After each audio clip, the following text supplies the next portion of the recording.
Hello there. All right. Back again with you. Let me see if I can pull this up. All right. My name is Matt Davis. I'm going to be hosting the show today. This is the Tuesday PPC AMA. Those of you guys who remember me from a time long ago, I used to host this podcast. So just me today. I don't think we have any guests, but thankfully, those of you who are fans of the show have left us some questions. So let's get right into it. So can we bring up the first question, please? There we are. Cool Peeps. Hi, Matt. Happy holidays. Quick question for you. How do you see what keywords and ASINs your competition is targeting in PPC ads? Does H10 tell you that? Please be specific. Thanks so much. Great question. So you can't see inside your competitors' actual ad campaigns and see specifically what they're targeting. But what we do know is that's why keyword volume is so important, right? Keyword pipes, Cool Peeps. Wow. That's why search volume is so important. Because on the whole, that tells you where the general trend lines are. And also a good indicator is just to look at their listings, right? When you look at what common keywords are visible in their title and bullets, particularly the first 10 characters, that's usually going to give you a strong indicator because good SEO strategy, right? It's all tied together, right? Organic, PPC. So the same things that I think are going to be relevant for me to target from keyword perspective in PPC are very likely similar targeting behaviors that I'm going to target organically, right? On my listing, my backend title, my backend keywords, right? The edit page in your backend, but also what you're actually showing to customers on your live page, right? So that's a great indicator. Just go look at their listings. And then in terms of what is going to be the most valuable search behaviors, I mean, it's an auction, right? So PPC, that's really going to become evident the same way. I don't have to tell you that a Ferrari is more expensive than a Civic, right? You might not know the exact price tag on both of them, but you know, right? You know, when you're in a bid auction, it's no different. Good question. Hi, Abdullah. One click on keywords or clicks plus sales on keywords will help in ranking. So clicks relative to your traffic is more your CTR. In terms of ranking, obviously, I don't get to see exactly how Amazon weights everything, but we've done a fair amount of testing. And if you don't at least have a nominal level of conversion, i.e. sales, it's not going to help you rank. Right. At the end of the day, Amazon's search algorithm is designed to have to create the best end user shopper experience, right? So that when I search for something on Amazon, I don't get a whole lot of bad returns, right? Irrelevant search returns or people that just paid the most money, even though it's not the best product for me, right? It's Amazon looks at a lot of things, right? Hundreds, thousands of factors when they're weighting and ranking.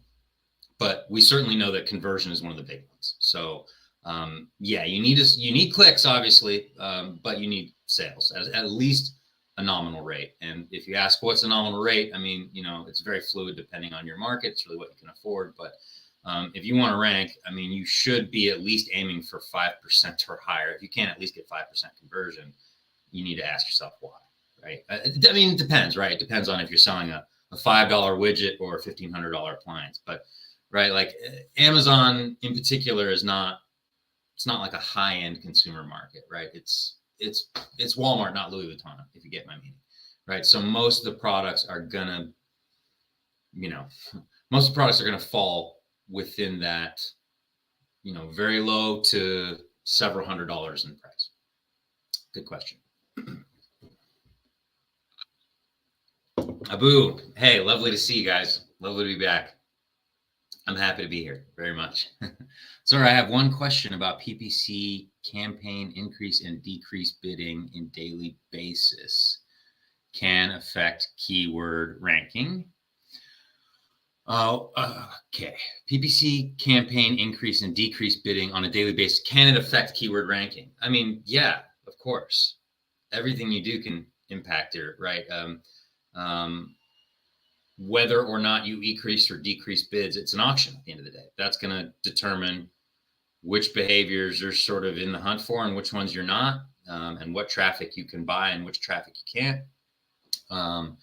And based on that, you're going to get a certain level of return, and that is going to affect your ranking. If you're saying, am I going to see it on a day-to-day basis? It's harder to tell. I mean, sometimes it updates very quickly and you can see changes in as quickly as a few minutes. And then other times it can take several days, right? Attribution, depending on what we're talking about, depending on, right, can take, like in sponsored products or sponsored brands, sponsored display, right, can take anywhere from 7 to 14 days for full attribution. It doesn't typically take that long, but I think you do yourself, I will say this, Abu, I think you do yourself a disservice to live in the dailies too much, right? As much as it is, right, like anything over 60 days is kind of stale and old, and I get that too. You want to try and avoid living in the dailies for that reason, because you're going to start to get schizophrenic with your updates, right? I wouldn't look at it as time passing so much as traffic and engagement, right? Look at that as the primary timekeeper, right? Rather than minutes and hours, because it's about how much opportunity has that campaign, that target, whatever, had a chance to breathe, right? i.e. engage with the customer. And that's what's going to tell you. It's, if we're doing political polling, right? Any type of polling, we know we need at least a certain number of respondents before that data means anything, right? Before we can. So that's more, and it's also based on your budget, right? Like what's your cost per click and how much is it burning cash and how well is it working and how long do you want to let it run and what is your go-to-market strategy and all those things. But my general feeling is typically, unless Abu, you are running a very large enterprise level account, right? If you're running an account that is, 6-figure monthly spend or more, yeah, you probably want to be in that big boy every day, right? But anything short of that, you can probably do 48 or 72 hours, and you'll get a more full sample size. Like typically when I'm doing an optimization, just to give you a point of reference here, I will typically, the time windows that I look at when I'm looking at the data sets, I'll typically oscillate between 7-day, 30-day, right? Not that that's a hard, fast rule, but I want to, because 30-day to me is sort of the longer time window, right? That's okay, where we've been from a macro perspective. And the last 7 days is, okay, what's the general trend? How are we looking right now? So you can do it, but it's more, to me, it's more about how are you really getting traffic that quickly to warrant where you need to be doing daily updates. That's a personal decision, I suppose. But if it were me, I tend to favor, every other day or every third day. Good question.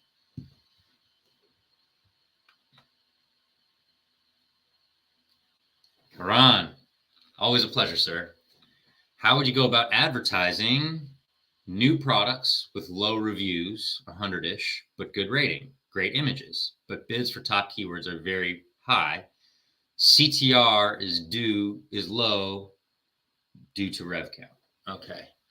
I have slowly moved from the very granular and compartmentalized PPC approach of one ASIN, one ad group per campaign, 10 targets max. I've adopted throw it to the wall, see what sticks. Thoughts? I mean, when all else fails, right? Grip it and rip it. It's your money. But no, I honestly, Karan, that's what I like. So can we go back to the first? I feel like this is kind of a two-parter, as Karan is known to do, giving me multi-part questions. Okay. So what I'm reading here in this first part, right, to translate this into like sort of ad speak, right? How would you go about advertising? Low reviews, but good rating, great images, right? What I'm hearing there is we expect the conversion to be solid, right? We expect to, okay, the problem, right? And I always try and bring it back. Why am I bringing it back into that terms? Because like I'm into cars and bikes, the mechanic analogy, right? Like you always want to bring it down to like, it's always a problem of fuel or power, right? It's fuel air mixture or power. That can tree out to 1,000 different potential solutions, but you always want to sort of figure out what you're solving first. So in ad speak, right? what I'm hearing is we don't expect to have a problem of conversion. We have low CTR because maybe we're not having access to the quality traffic, right? So we have a problem of engagement and maybe also a problem of awareness, right? i.e. the top and middle sections of the funnel, just at its most basic form, right? I like to keep it super simple. Okay, so what I'm hearing is we don't have a problem of conversion. We need to figure out a way to, without breaking the piggy bank, drive more traffic and engagement to what we expect will be a listing and an offering that will convert well, right? Okay, next part of the question. And right, that is what Karan is saying here, right, is granular and compartmentalized, i.e. targeted for conversion, targeted for ACOS, right? One ASIN or keyword target per ad group, one ad group per campaign, right? If we're talking about being as efficient as we possibly can with our spend, that's the sort of, gold standard, right up Main Street strategy of how you do it, right? Okay. And now he's saying it seems like maybe he's a bit frustrated with that. He's not generating if I'm reading this right, the traffic and the engagement that he's looking for. So throw it at the wall and see what sticks. Again, as long as, that can help, right? That can still, so this is why I like gold panning campaigns. To me, this is a classic opportunity for a wide net auto gold pan. Those of you who caught me on the show with Marissa a few weeks back, that's, kind of the campaign that I've had a lot of fun with recently, just because it's been really working. And I think it's partially, I'm not taking the credit. I think it's partially a product of the algorithm just getting better, right? It's getting smarter over time. So what that is, for those of you who don't know what an auto gold pan is, a gold pan is just a wide net campaign that is significantly underbidding the market, but casting seeds everywhere, right?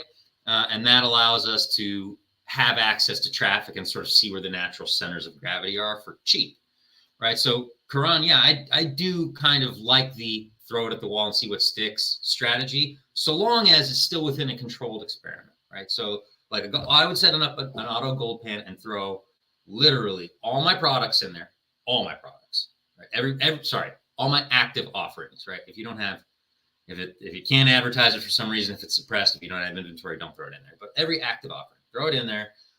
All 4 match types, right? Close, loose, complement, and substitute, right? Start their bids way low. I'm saying throw whatever they say the algorithm gives you for suggested bid out the window, right? Like a typical starting point for me on a gold pan campaign would be like 15 cents or 20, anywhere from 15 to 25 cents for the close match. Drop it down 5 to 10 cents for the loose match. Drop it down for complement. Drop it down for substitute, right? Substitute in some cases was the minimum bid, 2 cents, right? I would be like 15, 10, 5, 2. No kidding, right? And then obviously you watch it. And if that's too low, you'll know because you won't get any impressions whatsoever, right? Which is okay. You're not even bidding enough to get in the auction house, right? Bouncer at the door is not letting you come up. You got to have more than $10, right? Okay, fine. So then you up the bid 5 or 10 cents on each of the match types until you start to see an accumulation of traffic at a level that you're happy with. That is a great way to cheaply generate traffic. But yeah, other tactics that you could try, right? Rather than one ASIN, you might try a category campaign with filters, right? I want to target every product in my category that is rated lower than my product and or is more expensive than my product, equal to or more expensive than my product. Therefore, every time someone's on a competitor's product page or whatever, they see my ad looks more attractive, right? It's a cheaper price or a better rate, something to pull them away, right? So that's another thing you can try. And then obviously, right, you could get into sponsored display. I mean, that's really what sponsored brand and sponsored display campaigns are more for, is more middle to top funnel. So I don't know exactly what your breakup of campaign types are right now, Karan, but that's what I would say is, throw it at the wall, see what sticks. As long as you are, I guess, doing it with intention, right? I wouldn't just go create 40 campaigns overnight, right? Understand what you are hoping to achieve with each campaign you create, right? Because you can spend, right?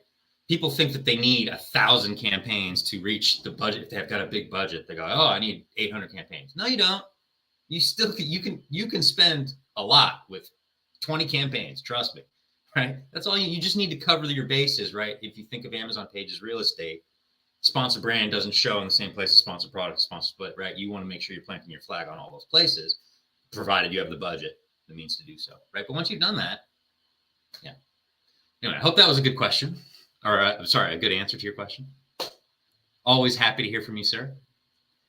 This guy, John Aspinall, the Joker. No one in particular. Just a guy offering some advice into a camera. Cheers to you, sir. Hey, Jeffrey. Hey, lovely to be back. It's humbling. It's an honor and a pleasure to be back on the MAG podcast.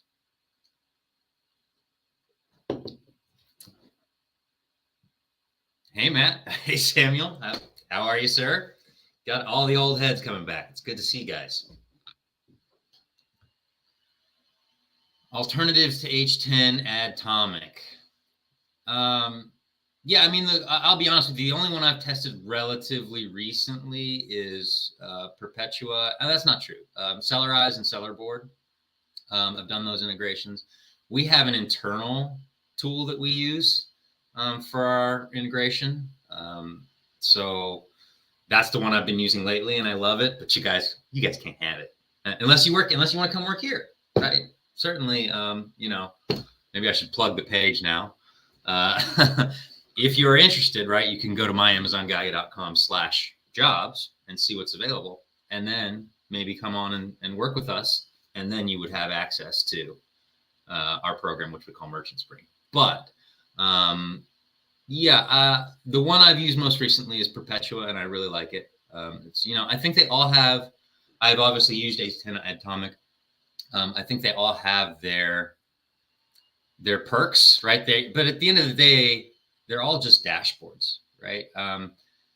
I think that it takes more work and more effort, but you can, especially the Amazon tools that Amazon offers you for free are getting better every day.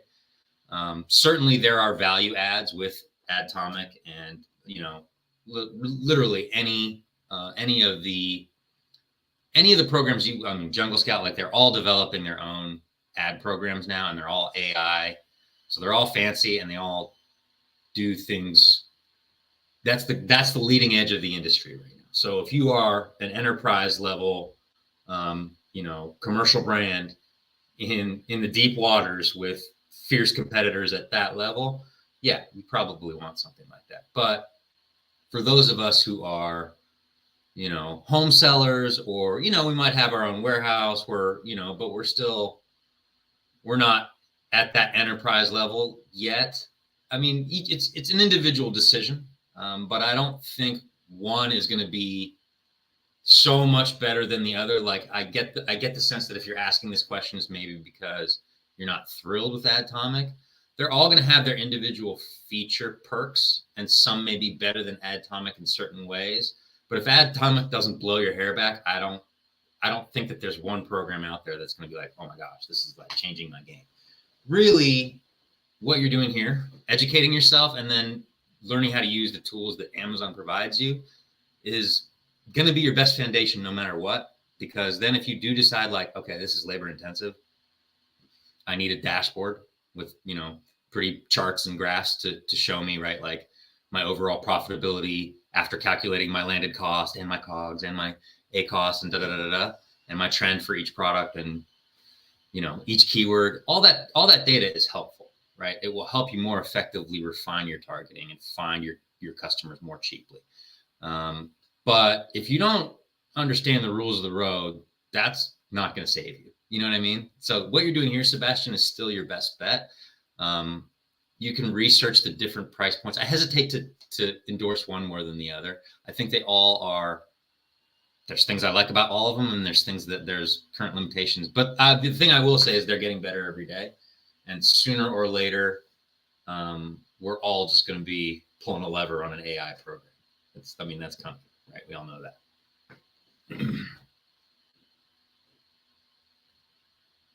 I'm not sure if I answered that question, Sebastian. Feel free to follow up in the comments here if you If you're like, that was a BS answer, I want to follow up on that. Sorry, I think you jumped ahead. Oh, I love Merchant Spring. Okay, maybe we're contracted out. I'm not familiar with the genesis of it, to be honest with you. I just know that's what we use. But yeah, it's very solid. So like that program. Rough liners on Amazon. Thank you, sir. Samara, I have amazing sales in the month of October, but I'm facing a certain drop in sales in November. I can't understand why in Germany marketplace. Okay. While doing FBM, if your ODR is 0.6, in it affect sponsored product visibility. Okay. Can we back that up? I need to reread that question. Sorry. Okay, great sales in the month of October, drop in November. I'm wondering what marketplace we're in here. Okay. Scroll forward.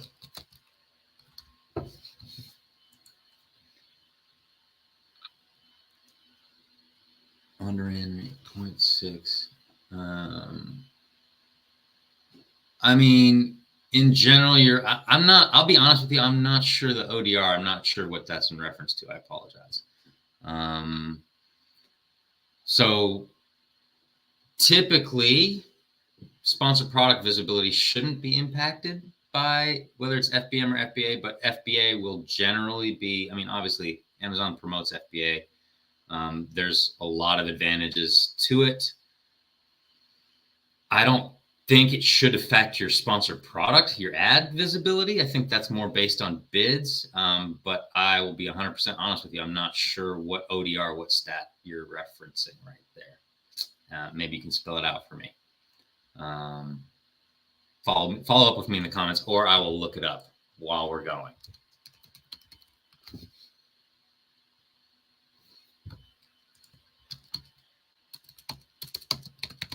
There we go.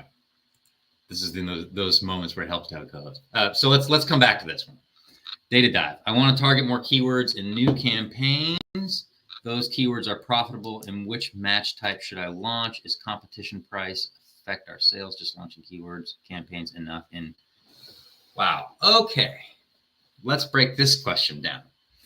I want to target more keywords in new campaigns. Those keywords are profitable. In which match type should I launch? Okay, so when you say, I'm assuming these are new campaigns, you've already been running some existing campaigns and you've sort of extracted from the search term reports, from the existing data that you have, that these are profitable keywords and you want to know which match type to use. You know, I like to test a lot. I mean, it depends on where they're coming from, right? Are they coming from an auto campaign? What are they, where are you harvesting this data and how strong are they? But I mean, if you're really, really confident, the typical, again, the sort of ad playbook for Amazon is that would be a keyword exact, right? You'd find the most profitable keyword target, right? And that would be a hero target. You'd set up a hero campaign where it's one keyword target, you know, exact targeting, right, would be the match type. And, you know, you get aggressive, right? You top of search it, or, you know, you jack up the bid. The presumption is if I get seen, right, as long as the CPC is not so high that I can't make a profit, right? Presuming that if you get eyeballs first, you're going to get that sale. So that is the conventional wisdom, right? Is that it should be an exact match type. You know, I've seen a lot in testing where exact is, it's usually the most expensive. It's not always the most profitable. So like I would, you know, I like to tend to lean towards more liberal targeting, but then I try and keep my bids low, more conservative in most places, except for where I'm really profitable and I know I crush it, right? And then I'll get aggressive in those select places. So my answer would, you know, without knowing your budget and your, you know, your go-to-market strategy and your product, I would tend to lean towards all of them and just see what sticks. But again, I don't know your right. Not in the same campaign, by the way, obviously, right? But I don't know your sort of budget, and typically, right, the conventional logic is isolate it in a keyword exact, one keyword for the entire campaign. That allows you to dump all your budget, prescribed budget, just towards that one keyword and nothing else, right? Whereas if it's a phrase or if it's a broad, you're really getting sort of like a tree of terms, right? That term and then everything beyond it, right? So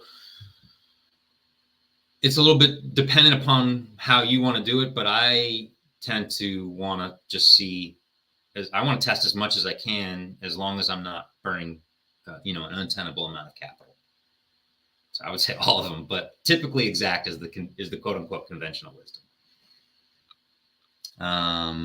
Is competition okay? So, sorry, I didn't answer the back. Sorry about that. I did not answer the. There you go. Yeah, is competition price affect your sales? Of course, competition price will affect your sales, right? Every product, every category has a price range, right? Obviously, there's premium and there's volume, right? We don't all have to have the same unique sales proposition, meaning we don't all you don't have to be the cheapest offering on the market. I don't have to be the cheapest energy drink, right? But probably can't charge $80 a can for this, and this is a very, very good reason, right? It's probably illegal, right? If it's right. So yes, absolutely. And the way you tell data dive is like any other experiment. You keep all your other variables as close to the same as you can, meaning, right, you don't do a bunch of new targeting at the same time you do this, but change your price a little bit, not too much, 5 to 10%, no more than 10%, right? And then see if that impacts your CTR and your conversion. Those are the two stats that will tell you, or I guess if we're talking organic numbers, unit session percentage, right? Sessions, right, and unit session percentage. That'll tell you if it's impacting your ability to get people to click on you and then to buy you. But if you raise your price and it has no nominal impact, or only very little impact on your conversion and your CTR, now we keep the higher price, right? Like, you don't need to be the lowest price, but you do need to be competitive.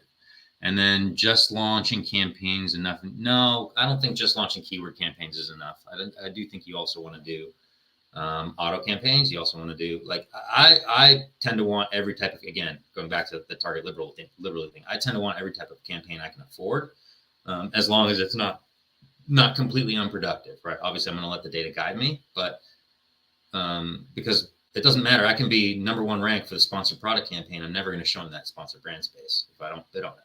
So I want a sponsored brand campaign too, and a sponsored display campaign, right? I want to show up everywhere. Good question. Now we can scroll on. Thanks. Sorry to jump the gun there. Howdy. Hope everyone had a great Black Friday, Cyber Monday. Thank you, Roughliners. Rosina. Does search query data include organic search term data or PPC data only? We have seen that our SQP and that's impression, click, add to cart, purchase numbers are bigger than campaign manager numbers for the same week. Excuse me. So are those organic inclusive? When creating Amazon attribution campaign, when entering the click-through URL, enter or can't add to cart, enter the canonical URL or add to cart URL. That's a good question. I would test it. I tend to think the add to cart URL, but I would test it. Can you go back? That's a two-part question. And SQP data, does it include organic? Again, I don't have access to Amazon's backend, but I tend to think it does. I tend to think it sort of is all inclusive. When you're looking at that, because the other carts, right, the other data baskets, whether you're talking about like the demographics tab, whatever, that's I tend to believe that it's always included organic. That was my nominal understanding, but it's not like I've ever asked Amazon, and I don't think they'd tell me. But I do think that it's a general trend overall of your presence on Amazon. So, obviously search terms, I'm going to be honest, I don't really know, but I've always presumed that it was all inclusive, that it was organic and sponsored. But that's actually a good question. Maybe I should follow up and find out on that one for sure. I don't know. Next question. Next question. Pass this one. Sorry, I don't think I was very much help for Rosina on that one. So I just started selling on Amazon, and my PPC ran for like $500 a day. Went broke very quickly. Okay. Is that the question? Okay, so David, that's not a lot of information. What I would ask is, what type of campaigns were you running?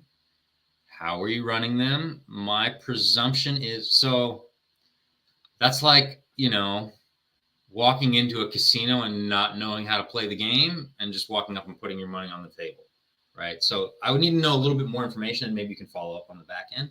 How many campaigns did you run? So this is what I will say is the way you put, there are several ways to put brakes on how much you're spending. The primary one is bid control, right? So when you're looking at, that's why CPC, cost per click, or CPM, right? Those are important stats, cost per mil, right? That's telling you how much you're paying for traffic. The suggested bid, when you set it up, though not always perfect, is an important reference point as well for certain campaign types that have it, right? Sponsored product campaign types. That will allow you to control your spend, right? Because you can, what I suspect happened, David, is you probably propped up a bunch of auto campaigns and made them bid very aggressively. And so you scattered your sticks to the wind, right? You need to do it with intention. Again, the analogy I like to use is for those of us who ever had like a science class at any point in their, grade schooling or, all the way up to high school, whatever your general schooling was, right? We had to learn about scientific process where you had like a hypothesis. You had to set up an experiment to test that hypothesis. You had to control all your variables. You'd look at the data, monitor the results, and then make your conclusion and then pivot, right? That's sort of the fourth grader's understanding of the scientific process. I know I'm butchering that, right? All you science people, don't kill me, right? But I'm just saying that's how you need to approach ads. So you can't just get in there and dartboard it, because that's what's going to happen. So you need to get in there and more, okay, what am I always be asking? What problem am I trying to solve? So probably initially you're just trying to gain some traffic and learn about who your customers are. Great. Let's set up a sponsored product auto campaign and let's see what comes back in the search term reports. Who are my customers? How are they searching for my products? Right? Let's go look at the SQP, right? And see where I rank and who some of my competition are. What do their listings look like? What keywords do they target? What is prevalent in their images, right? Who's crushing it in my space that I can learn from? So those sorts of things is where you want to start, right? I would say, David, in general, the ads is the thing that comes last. That's the other thing I don't know is how baked is your listing? Do you have a good listing? Does it have one image or 7, right? Amazon is not the amateur marketplace anymore, at least not Amazon.com US, right? It's the pros. And when you step into this marketplace, you're going against pros.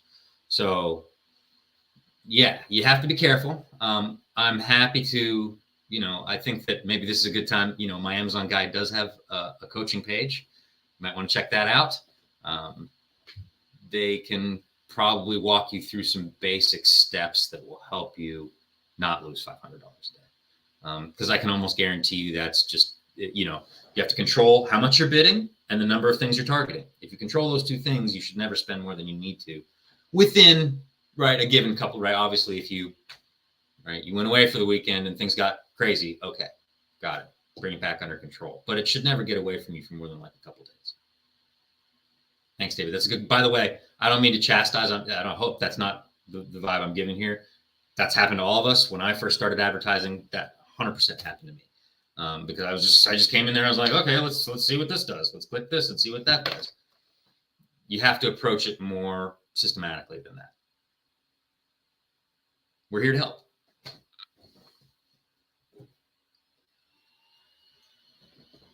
Hi, Bilal.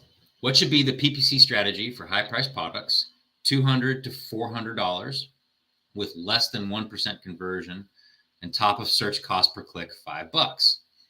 That's a great question. Thank you for all that detail. So some good news here, right? At $200 to $400, you hopefully, well, I don't know. So here's the other thing, Bilal, that I would want to know is your landed cost, right? How much does it cost to get your product to Amazon, listed, ready to sell, right?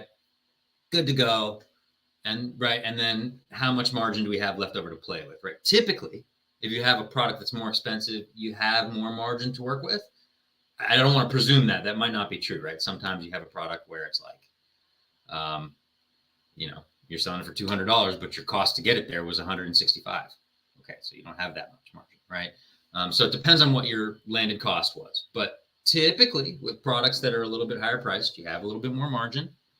Therefore, you have more sort of clicks to work with before you're underwater, right? Again, depending on everybody's needs in terms of profit is a little bit different, right? So an A cost that's healthy for you, obviously we have general ranges, but might not be healthy for the next man. But that is typically your advantage. And that, by the way, if I was coaching anybody to put a new product on Amazon right now today, I would say stay away from anything where you can't competitively sell it for under like $40, right? For that reason, just because if you're breaking into a market, it's going to be crowded. There's going to be competitors. You're going to need to buy traffic, especially at first when you don't have any organic ranking. And the only way to do that is to buy traffic, right? And if you're selling a $9 or an $8 widget, it's just you don't have enough clicks. You don't have enough bites at the apple. The conversion rate that you need to make is untenable, right? You can't be profitable. So you have to either be unprofitable to be seen or not get seen. So that's like the entire supplement industry, by the way, basically. Sorry. No. Oh, not very high profit. Okay. Oh, okay. Thank you for jumping around. Sorry, I apologize thought you guys were jumping ahead. Okay. So scroll back to that question. So not very high profit. So that means that you're going to have to sort of skirt the edges, right? That means you can't go straight at it. Top of search cost per click, $5 is probably untenable if you don't have, and less than 1% conversion. Here's the other thing. You probably want to crack that puzzle first, right? And that might be an advertising issue, Bilal, but it might not be, right? So what I would look at is the best way to determine that is look at what the competitors are in your space that are crushing it, right? Who is, and you can find that out, right? Lots of ways, right? Go to the category ranks. You can do a Helium search if you want to get a guesstimate for their, they have a black box tool that does like monthly revenue estimates based on how many units they think they're selling. Right? So there's plenty of ways to figure it out, but figure out who the real winners in your game are, and look at the differences and see if you can maybe reverse engineer. But 1% conversion, that's low, right? Because conversion is I've gotten you there, right? That means my ad was somewhat relevant, or you wouldn't have clicked on it, right? You had to be at least in the market for a bag and you saw my ad and thought that could be for me. And then I went there, right? So that's who we're talking about. That's the customer. That's the population sample that we're dealing with. And then less than 1 in 100 actually listened to your call to action and purchased your product. So that might be a problem with your offering, right? Like, do I need an image upgrade, right?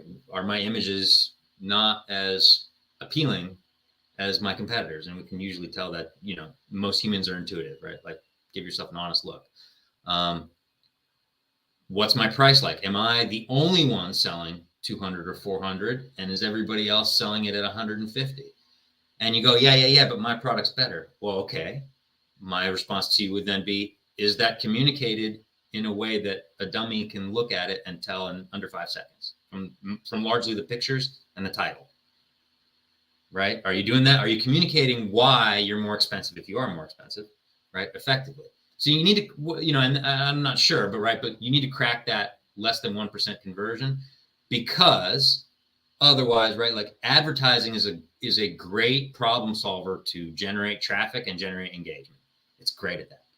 Generated conversion, it helps, but it's a much smaller lever on that part of the funnel, because conversion is impacted by so many other things, by how competitive the offering is overall, right?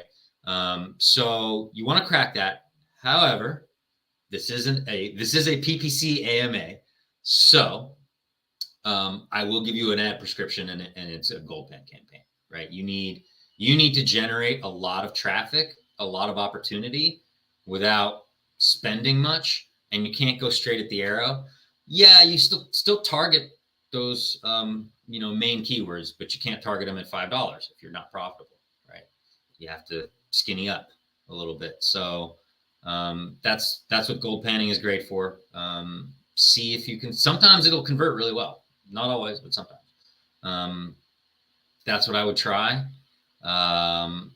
But my feeling is any ad prescription that I give you at under 1% conversion is just going to spend more of your money. You need to solve that conversion problem first. Great question. Thank you.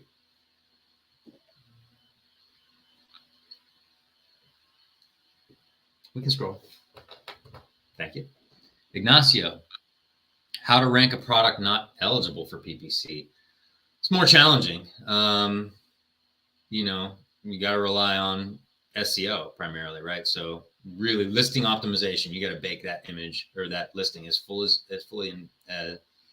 completely as possible, right? You really want to pull on every possible lever. So get good creative, right? Use all 7 of your media spaces, get a video, and then refine your SEO, right? Your titles, your bullets, your back end.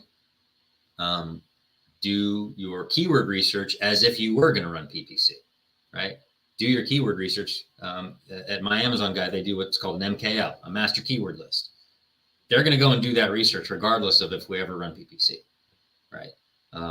Because they want to understand what are the driving behaviors in terms of relevancy and volume that are most pertinent for these products or series of products, right? Brands. So I would approach it very much as if I was going to run PPC, and then just try and be the freaking SEO master and be better than my competition at SEO. Have a really quality offering, right? Competitive price, all those things help, right?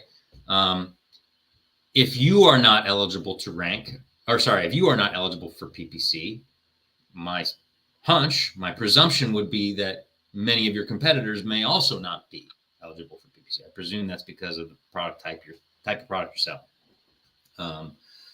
So that's what I try. And if your competitors are eligible for PPC and you're not, why is that? Right? Figure that, try and crack that puzzle. Because that's going to put you at an inherent disadvantage, right? Like if I was creating a new supplement, for example, or a cosmetic, and I was trying to crack into that on Amazon US and I wasn't able to use PPC, I would just move to another market or find another product, right? Because you're going to be buried in obscurity forever, right? Unless, okay, if I get, LeBron James or Gwyneth Paltrow to sponsor my product, right? And do a social media push, or I get some sort of off Amazon media push, right? Some sort of network or relationship capital that I can leverage off of Amazon. Sure.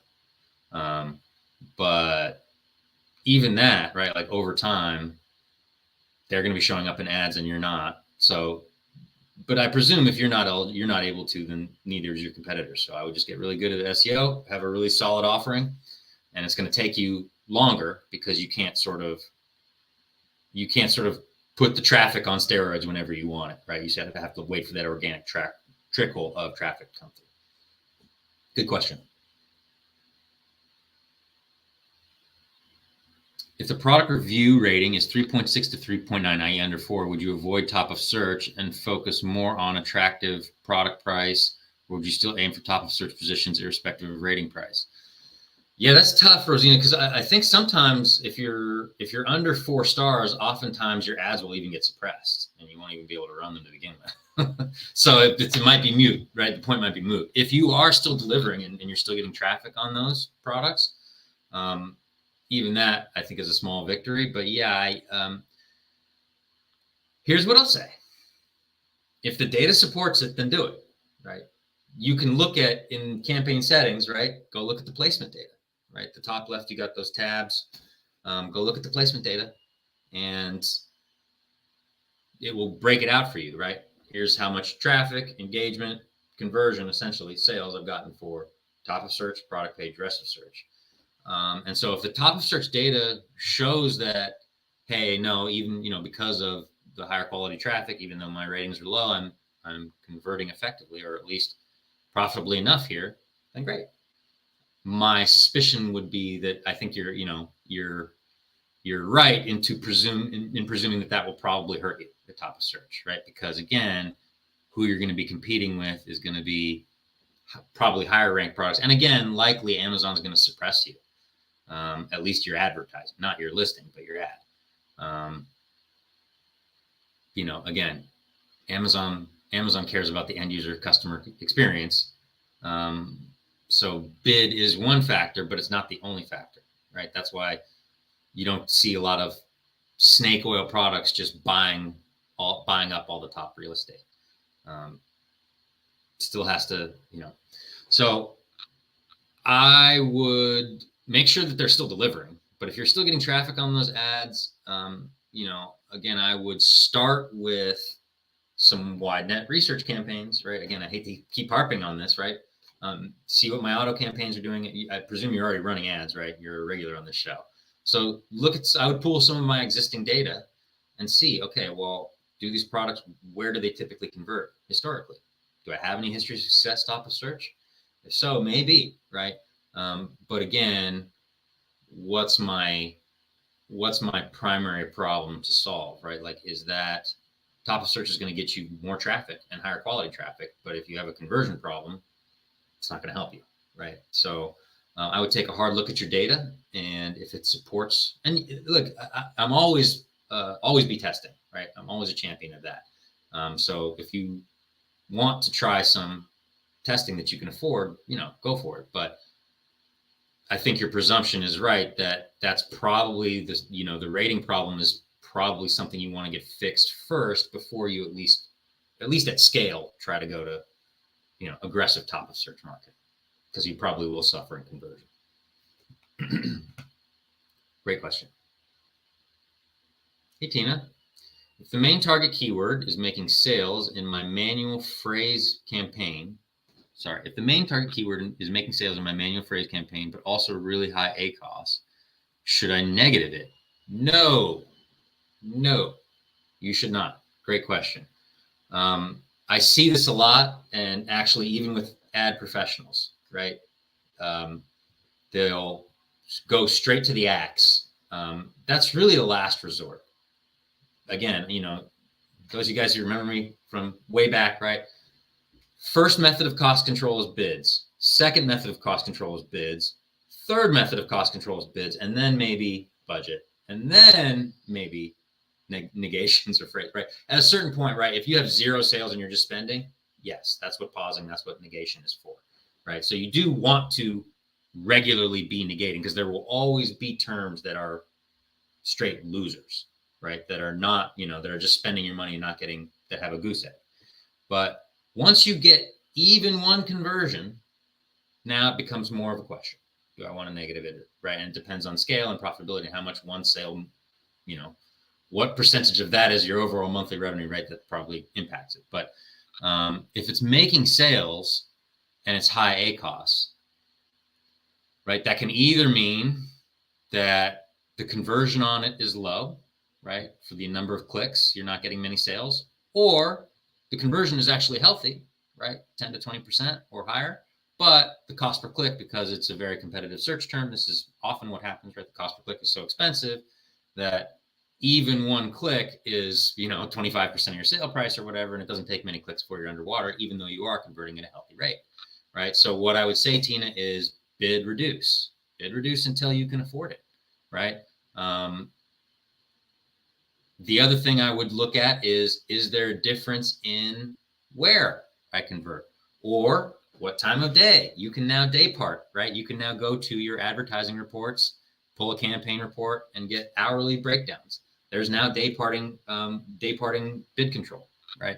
So you can do some research into like for placement, right? So am I high ACOS everywhere, or am I only high ACOS rest of search and product page, but actually top of search, my ACOS is really good.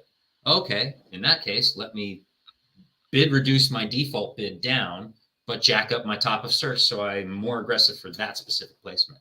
Or let me bid reduce during the middle of the day when my product doesn't sell, but jack it up during happy hour when everybody gets off work and makes those purchases in my category, right? So that's the other thing you can do is, like I was saying earlier, like Amazon is getting better every day with the tools that they provide you. If you are willing to sort of jump around and do some research, right, and play with it. So bid reduction is my sort of general broad answer to you, Tina. Don't pause it if it's making sales. Just bid reduce it down to where you can afford it, and even you can get as granular as you want it. I mean, it depends on probably how important that target is to you relative to your overall strategy and overall account. But absolutely bid reduce it, and then see if there's, maybe a specific placement, specific time of day, something like that, where, oh, I actually do at this time of day or with this placement convert really well. And so I can be aggressive. Now Amazon allows you to be aggressive just in that specific context and nowhere else, right? So that's what I would do. Great question. Data dive. Assuming I got one order on broader phrase, should I consider good keyword and launch in manual exact? My brand's going well without product targeting. Do you recommend me to also launch ASIN targeting? Great questions. Okay. One order is not, I don't think, enough to confirm much, right? One order just means one person. I mean, that's better than 0 orders for sure, right? But I don't know that one order is enough to tell you that, oh, I should launch it in manual exact. You can try it, right? There's no harm in trying it. But I would temper my expectations is what I would say, right?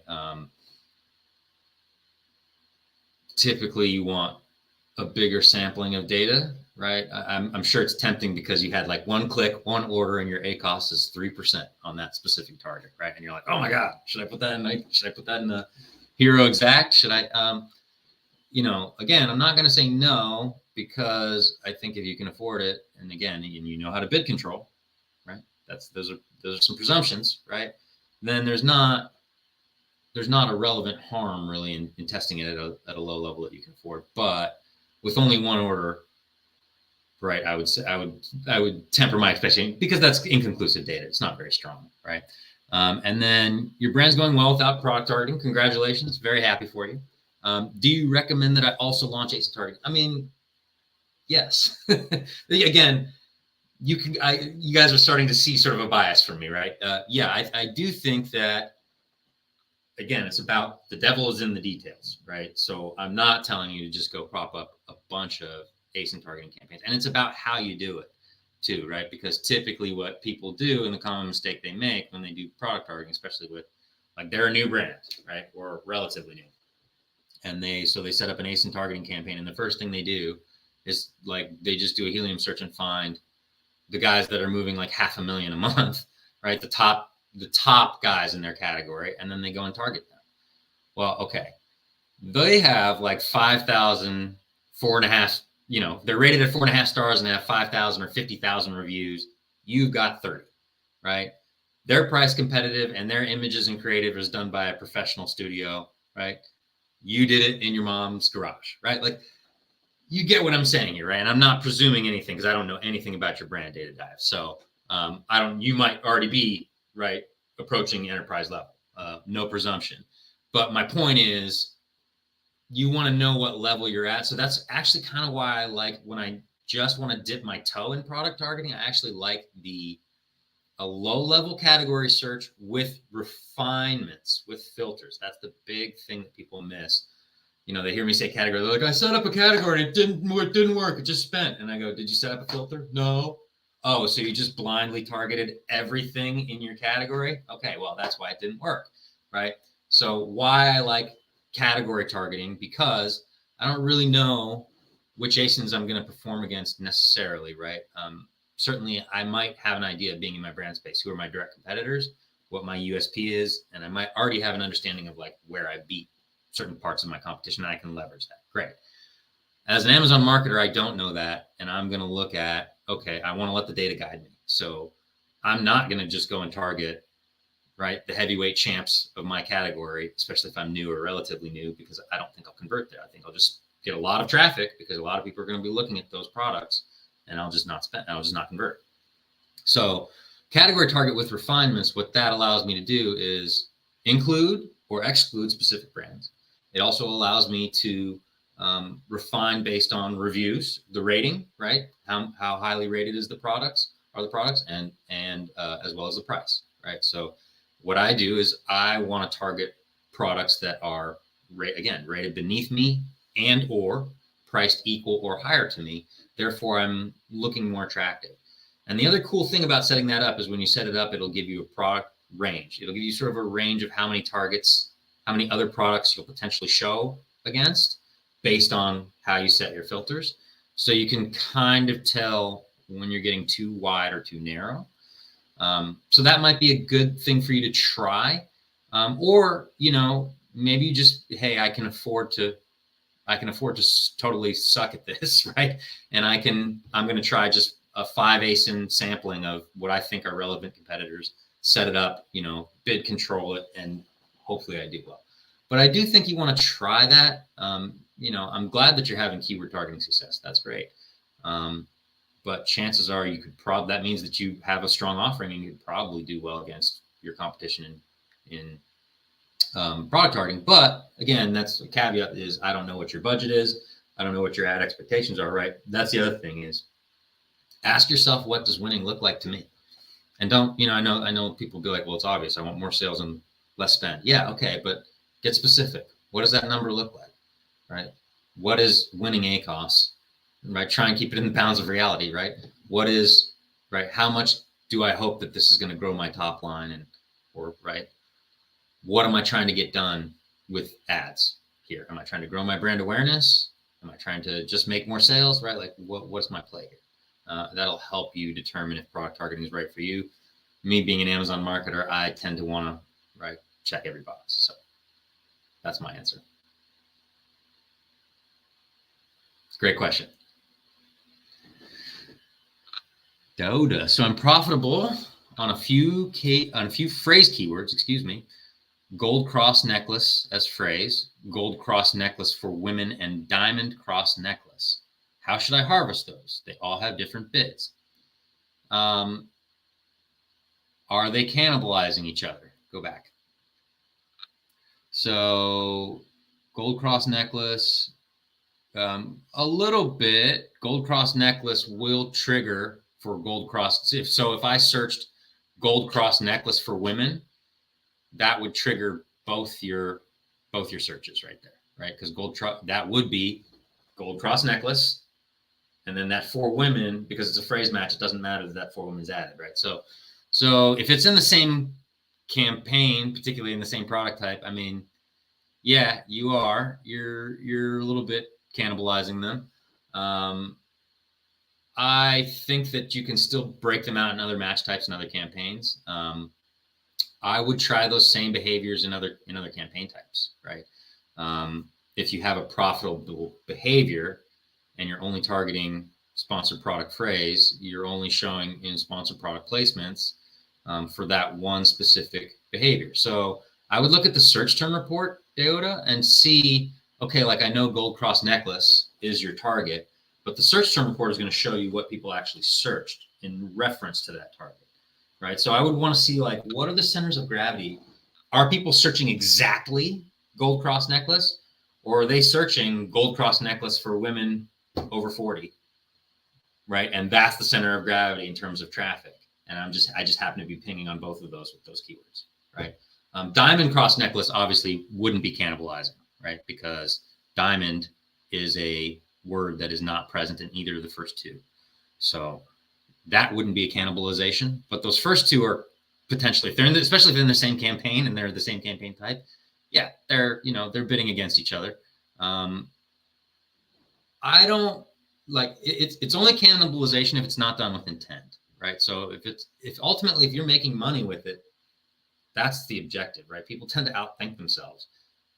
Don't negate a winning keyword, right? If it's winning, even if it's bad structure, don't turn it off, right? Like figure out a way to create a mirror campaign and bring it in low and have, low bids and watch it build over time and watch the engagement and see if you can get it to mirror, right? Like the ultimate objective here is to gain customer base, to gain market share, and to gain profitability, right? Sometimes not always at the same time, sometimes in cycles, right? That's why I referenced the last question, what's my goal here?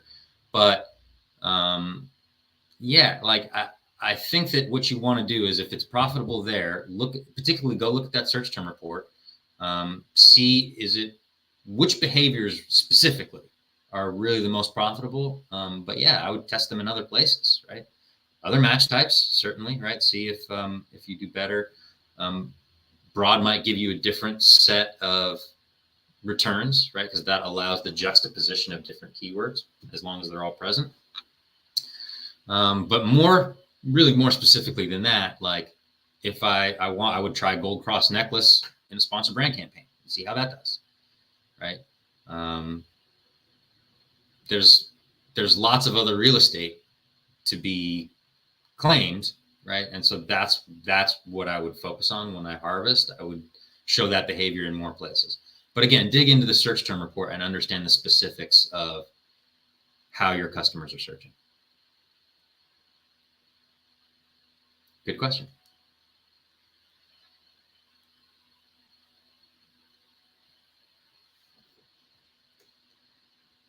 You divined the reason for my question well, and I agree with the measured response. At this point, it's about dashboards that lend themselves to discovering insights and taking timely action. Yeah, I mean, brand analytics, Sebastian, SQP, and they really do have like play with your advertising reports. I'm not saying don't get a dashboard because yeah, we use a dashboard here, right? Like we use Merchant Spring, and I fully endorse the value of timely insights. But what I would say is spend a week, go through your brand analytics and play with all. You can't hurt anything by generating advertising reports, right? You can generate all the advertising reports you want. It's not going to hurt anything, right? So go into your advertising reports, generate them all, right? Create some pivot tables with cool heat maps, right? Like play with it a little bit, right? Dashboards are great, and they do give you some quick insights, but going in and like looking at what your campaigns are doing from the API itself, I still haven't, in my personal experience, found a substitute for that, right? Again, yes, I make use of dashboards. I love them. They are valuable. They are value adds, right? I'm not being an old curmudgeon, and like I said, you heard me say, one day my job is going to be to operate an AI lever, right? To operate a machine. I fully understand that. But at this point, my personal experience is just one guy talking here. I still haven't found a substitute in terms of gaining a firm understanding of what's happening in the ad account for going into my brand analytics tab, running my advertising reports, living in the campaign manager, right? Those things still are, to me, the best way to get those insights. It's just that takes some time and intention, right? And especially if this is like, your side business or whatever, you're not full, right? Like not everybody's got the time to do that, right? But the tools that Amazon provides you are getting better every day. I might have disagreed with this take 18 months ago, but it's like every 2 weeks now, there's like a new dashboard, there's a new tool. Amazon, they didn't get to be Amazon by being dummies. I think they fully understand that it makes them more marketable to have some of these tools. So they're slowly rolling them out. Not so slowly these days, actually. So what I would say is to find timely insights, certainly that the brand analytics dashboard is still to this day one of the best tools I've seen. Definitely live in there. And then the advertising reports get better every day. Go live in your tabs, right? They can break it out now by targeting, by products, by time of day, by budget, in and out of budget, right? We've got a budget tab now, right? They've got an attribution report, right? Like it's getting better every day. So I would seriously just spend some time in your campaign manager and your brand analytics tab. And then if there's a specific data insight that you want to solve, right? Like, I really don't like Amazon's product by product data. I really wish I had like a, sort of a second glance at that from a different angle. Okay. It's a specific problem I'm solving, and that would be a great problem for the for-profit tool for you to solve. But if you just go in like, oh yeah, like I just want to see more data, right? Again, you have to, if you don't yourself have sort of a feel for what you're looking for, you're just it's going to be harder to action on that in a timely manner anyway. So anyway, that's my response. Sorry, I'm rambling here. Great follow-up, Sebastian. Let's continue to the next question. Hey, Jeffrey. From time to time, I've received PPC recommendations from Amazon and Campaign Manager notification section. Some seem reasonable and some seem wacky. Yep, that sounds about right. Your thoughts on this type of Amazon advice? I'm very skeptical of this type of Amazon advice, Jeffrey, because what is Amazon's number one revenue model? Ad revenue, right? Like at the end of the day, Google, Facebook, Amazon, they are advertisers, right? They sell ad space more than anything else. They do a lot of stuff, but that's primarily what they do, right? That's huge, huge revenue for all of them, right? So I'm just skeptical when the pharmacist is telling me that, like, I've got a pill for that, right? Because yeah, that's his job. He's going to apply. That's the solution he's going to apply. So you're right. And I think, Jeffrey, that's right. Some of them do seem reasonable, but almost all of them are going to lead you, especially if you don't know what you're doing. And I'm not presuming you do or don't, right? I know you're a regular here, so you probably have some level of expertise at this point. But they're always going to prescribe, on average, on default, more spend than I would if it were me, right? So give you an example, right? When they want to recommend you set up an auto products campaign, perfectly reasonable suggestion. I would make it myself. But when they set up the bidding, right, they're going to do that default bid for all 4 types, where it's just like, oh yeah, here's the default bid, and they create it for you. And that's not how I would do it, right? Like I would come in and I always want to break it down by match type, and I want to get very specific on what I'm bidding and what placement, and yada, yada, yada, right? And that's why I do that. Bid control is that is cost control, right? So even when the recommendations are reasonable, what I would say, Jeffrey, is if I see a reasonable recommendation that I'm like, tactically, that makes sense to me. Thank you, Amazon. X, right? Close the window, and then I go take the recommendation, and then I set it up myself. I don't let them do it for me. Good question. 5116 David. I created exact, broad, and auto. The main expense came from the exact and broad because the bids were in the 250 plus. So I went aggressive, and the convert. I'm assuming you say conversation. I'm assuming you mean conversion right there. Conversion is very low as it's a new product. Okay. Yeah. So this is a sort of a common thing that a lot of people do. They just want to generate traffic, and they think that, oh, if I just generate more traffic and more clicks, that's going to equal more ranking. Unfortunately, without at least a healthy level of conversion, it's actually in some cases going to hurt your ranking, right? Because again, Amazon is a conversion engine. If Amazon shows you to 100 people and all 100 people decide that they don't want to buy you, Amazon is looking at that and going, okay, this is not, for whatever reason, a relevant search result for this behavior. It never equals in a sale, never equals in a conversion, right? So aggressive is only good if you are at least converting at a nominal rate. It doesn't have to be the greatest rate, but you have to at least be converting something, right? So I certainly understand the bids are 250 plus, but going aggressive, again, My tactic would be to go the other way, would be to, yes, still bid on that highly relevant behavior, but get more conservative actually with the bids, and then go find more things to target, right? The bull through approach, I haven't seen it work very often, where people are just like, oh yeah, I know that's not converting, but I'm just gonna throw money at it, and pretty soon enough people are gonna see it and they're gonna start buying it. I haven't seen that very often. Not to say, I certainly haven't seen it all, right? There's definitely limits on my knowledge, but that's typically, at least on Amazon, not the strategy that works. So if exact, broad, and auto, if most of the cost is coming from exact and broad, well, maybe I look at my search term report in autos, or maybe, see if there's particular behaviors that I am converting well for. Look for places that are specific places, either match types, right? Or specific targets where I don't convert well.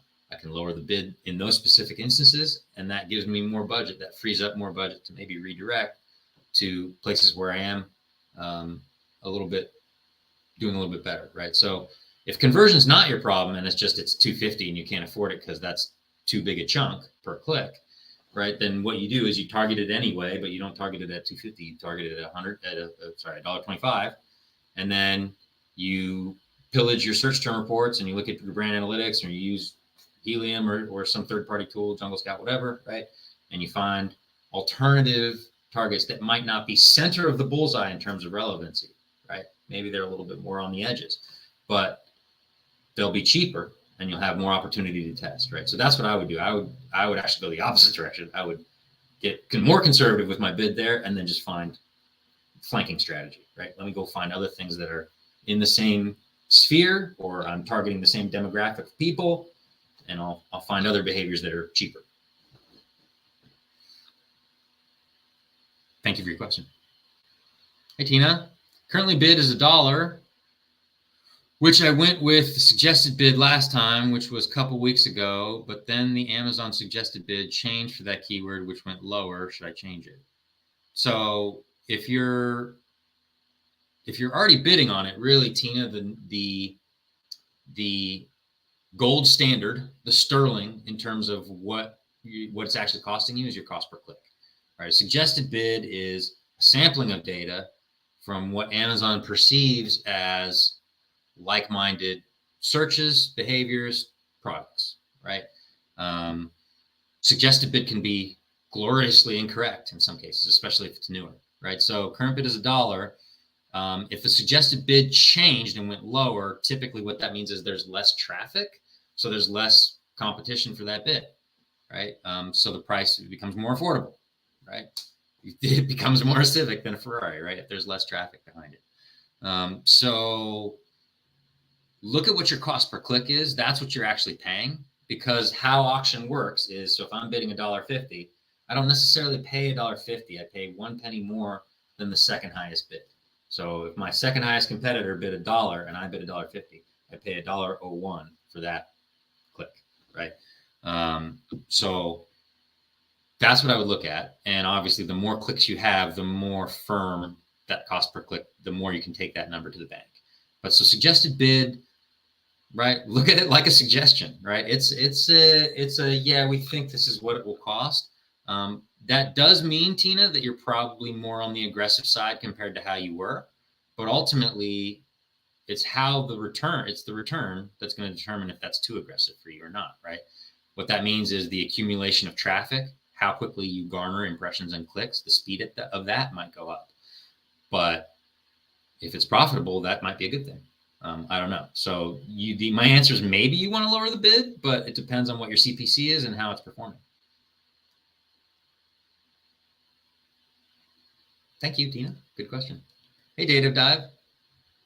To be honest, your eyes are killer. Keep them safe from evil eyes. Thanks. Okay. Thank you. I appreciate that. Trevor, does switching SKUs affect campaign history and performance? Yes. Yeah, you're changing products. That's going to change anytime you change it's going to change the campaign history and performance for sure. Not the history. The history is the history, but yeah, changing SKUs could definitely impact the campaign performance.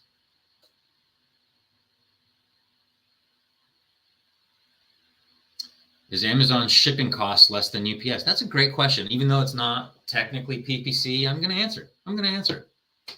He doesn't have to answer that. I'm going to answer it. A few good men line drop there, guys, for you movie buffs. It depends is sort of the answer. Often it is. So if you're talking about FBA and you go to your shipping and it's got that Amazon preferred option, I would say most of the time. Not in my experience, 9 out of 10 times it's cheaper. Not always, right? It's going to be based on your location and also your product, where it's going to, right?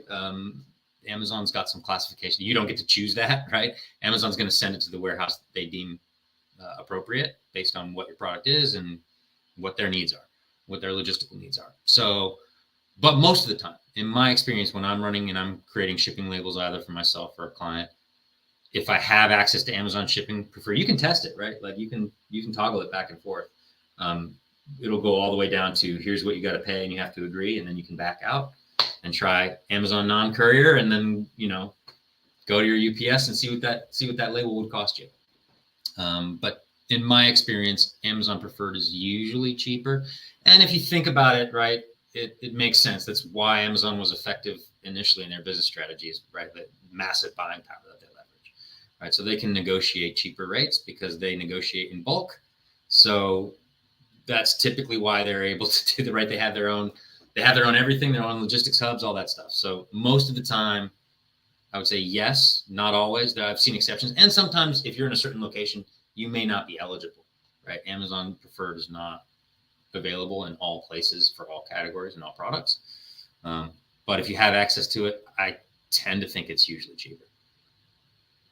Thank you for your question. Rough liners on Amazon. I was wondering what you think about doing 2 levels of variations for my product. I want to better clarify. 1, XL is a floor cover. ML is a seat cover. 2, what vehicle type? Okay. So you're talking about variations in terms of advertising strategy, I presume. And you want to clarify. So you've got an XL floor cover versus a medium large seat cover and a vehicle type. So this actually is a place where, yes, I do support variation separation, because with vehicle type, you're going to have a lot of specifics in search, right? That is unique to your category. Vehicles is a unique category a lot of times because people search for part numbers. They'll say 93 Bronco, right? And they use specificity that is unique to auto parts and a couple other categories, but it's an unusual category. So with the floor cover and the seat cover, right, those are kind of different products, right? Searched for in different ways. So it really makes sense to separate those out. And then for vehicle type, yeah, obviously if it's seat cover, floor cover, that's vehicle specific. People are going to search that. And my suspicion is you'll see that reflected in your search term reports and your SQP data, right? You're going to see that people search, front seat cover, 93 Explorer, whatever, right? So yes, typically what I would say, rough liners, to just make this more relevant for everybody, for all the peoples here, what I would say is, whether or not variations matter to separate out is typically based on search volume, right? So is there a reason to separate out my pink shirt and my black shirt? Well, how many people are searching for pink shirt specifically versus shirt, right? If there's not a significant subset of data of people that are doing that, then it doesn't make sense. But you have because auto is such a unique category that, yeah, I definitely think that you need to separate all those out because the search behaviors are going to be different. And we can kind of intuit that, right? Like how would we search for this? If I'm looking for a seat cover for my car, how am I going to search for it, right? I'm going to search for my make and model and the seat, right? And seat cover, right?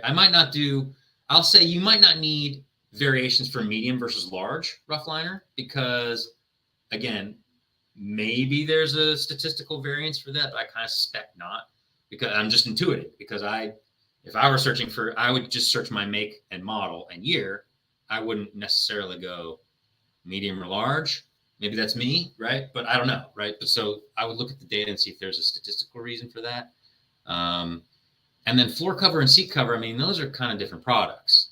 And then obviously like vehicle type, that's going to be huge unless it's a universal fit, right? And then maybe not so much, but most things for vehicles are very specific to the make and model. So great question. So in the search term report, my phrase match keyword gold cross necklace triggers all sorts of search terms like diamond, white. Yeah, see, this is kind of what I was hinting at, right? So yeah, so that's kind of what I was suspecting, is just because those words were getting lots of traffic doesn't necessarily mean that that's primarily what they were searching for, right? So that's why the search term report is really important. I love that you did a real-time test. Okay, are the most triggered. So plus gold cross necklace. What do you recommend I do? Most are triggered with 1 or 2 clicks, not more. So those keywords are the most triggered. What do you recommend I do with gold cross necklace and gold cross necklaces that are women that are both phrases? I mean, my recommendation doesn't change much. I do think that's interesting. Can we go back to the top of her question where she lists the most triggered? Yeah, great. Oh man, you guys are on it. So all sorts of things like diamond, white, 10K women. So maybe there's some more search terms there to harvest, right? Besides the ones that you started with that could also be profitable. At this point, though, it seems like you said that each only have a couple clicks each, which is still limited data set. But so maybe there's some nuggets in that search term report to pull out and target elsewhere. But again, if that phrase is profitable, I might also try it in broad. I might also try a hero campaign in exact, where, right, because what that would allow you to do is all that noise, right, all that lab diamond, white, 10K, women, blah, blah, blah, blah, blah, goes away, and 100% of your budget, so if you give it a $20 a day budget, $50, whatever you give it, right, 100% of that budget is only going to exactly the term gold cross necklace. Now, here's what you want to look at when you looked at that search term report. I don't know if you did, right? That's why the impressions are also important, right? Because that gives you a sense of reach, right? So gold cross necklace as a search term might convert really well, but if that exact term doesn't have a lot of search volume behind it, maybe it doesn't make sense a whole lot. I mean, I would still test it, right? But that might not be a game changer for you. So again, my advice sort of echoes what it was earlier on the show, which is throw that out in more match types and more campaign types, right?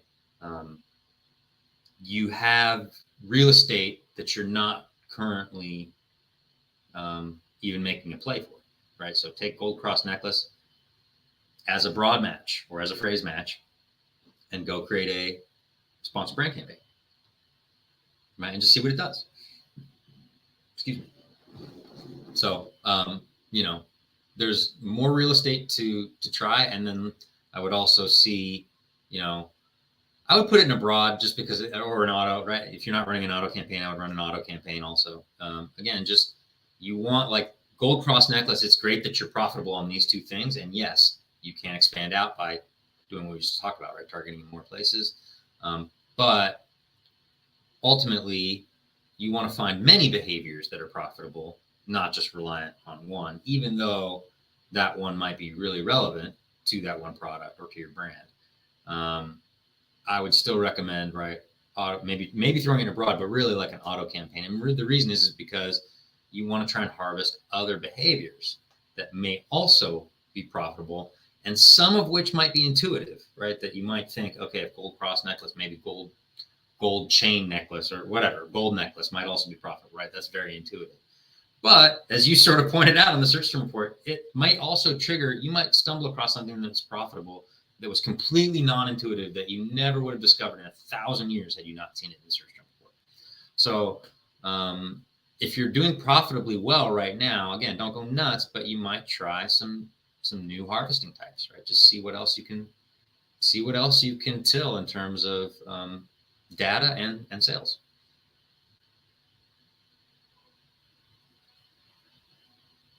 Great question. Tina says, how do you lower the cost per click? Do you lower bids? Yes. That's exactly how you do it. Yes, you do. You lower the bids.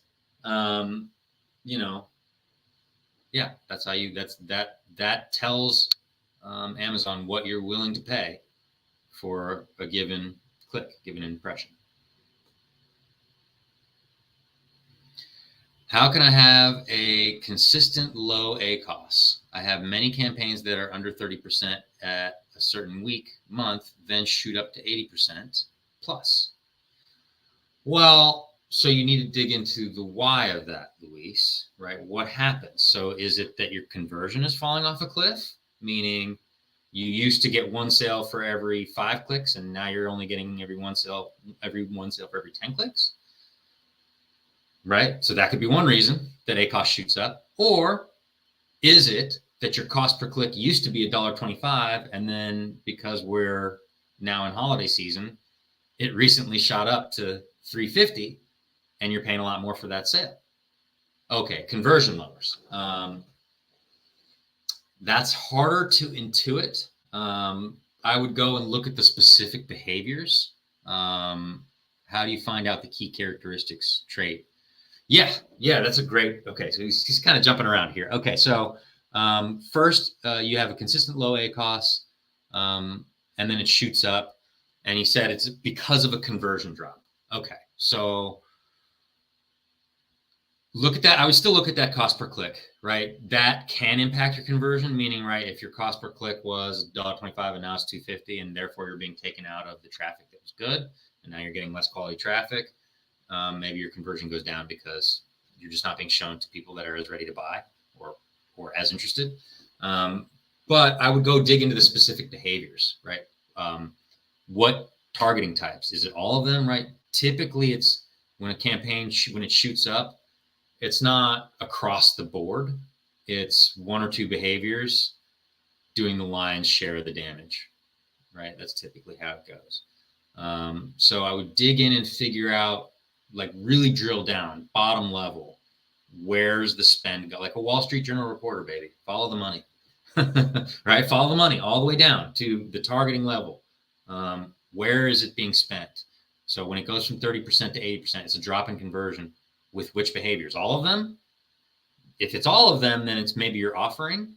It could also be indicative, Luis, of a suppression, right? You might have a hidden suppression, right? If your ads all of a sudden, or you go out of stock or something, and for some reason your ad is still displaying. If it's a sponsored brand or something, it takes you to a listing that doesn't have inventory. I'm spitballing here, but right, that's the other reason is if your ad was shut off for a certain reason, if it went out of budget, that's another thing because it takes you out of the bidding, and then you come back in. Everybody else has still been running that race, right? So sometimes you have access to different traffic. That's really weird though. 30% to 80%, that's typically indicative of a behavior change in your market. But you need to drill into what that is. Conversion can be ads, but it can be many other things. Cost per click is what I think to look at, but you might also look at CTR, right? That's what'll tell you if people are not liking your ads as much, right? I'm still getting the same impression count, but if my CTR drops precipitously, my click-through rate, then that means for some reason my ads have become less relevant. If it's a drop in conversion, that can be ads, but that can be many other things too, right? That can be new competition. That can mean your best-selling subvariant went out of stock.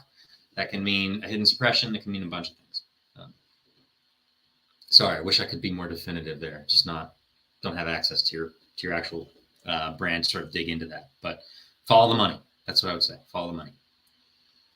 Okay, let's go. And what was his other question? He had another part of, how would you find out the key characteristics, traits of your, SD. The brand analytics report also has some demographic data in there that you can look at.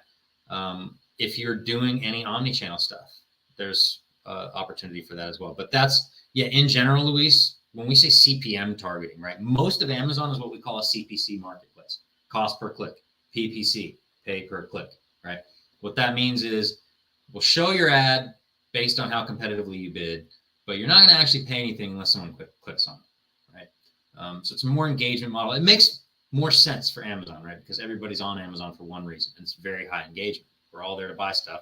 We're all there to comparison shop. We're not even there to like casually browse, right? So we know what we want. We're just there to see what the best deal is and how soon can they ship it to us, right? So yeah, what the benefit of the other type of marketing, CPM, is, and that just means, by the way, cost per mil like millimeter, milliliter, right? 1,000 viewable impressions. And that's, you're actually buying traffic. And now you're just paying just for the eyeballs, right? Doesn't matter if they click or engage, or even if they consciously registered that the ad was there. Just if they could have seen it. Every 1,000 times that happens, now you're paying, right? A certain rate. But yes, typically CPM, and that's what's prevalent more on other marketplaces, right? Like Google, Facebook, a lot of social media platforms use CPM, right? And that allows, they do both, but it's much more prevalent off of Amazon. And that allows much more demographic interest, which Amazon is now doing too, right? Like DSP is the big one that allows a lot of demographic data feedback. But yes, the SD bar to entry is much lower, obviously, than DSP. And that does allow you to do some interest and demographic layering to find the traits, characteristics, who are they, old, young, where do they live, what golf, are they into golf or basketball, right? All those things. SD does, and it's getting better every day. Amazon's allowing more interest marketing. The reason Amazon never fully goes full tilt on that without sort of a buy-in play like DSP or Amazon Marketing Cloud or something like that is because Amazon still views them as their customers, not your customers, right? Whereas if you've got a D2C website, Google's just the intermediary. They don't look at it as like, oh, that's a Google customer. No, it's your customer, right? So every bit of data they can legally provide to you, they're going to provide. So yeah, I do think that SD is a great way to start to sort of dip your toe in that water. Yes. Great questions, Luis. Thank you for them. Based on your experience, do you have any best practices for bidding during the launch of new products? 0 reviews. Yeah, I mean, I do think that in certain cases, right, if I've done my homework,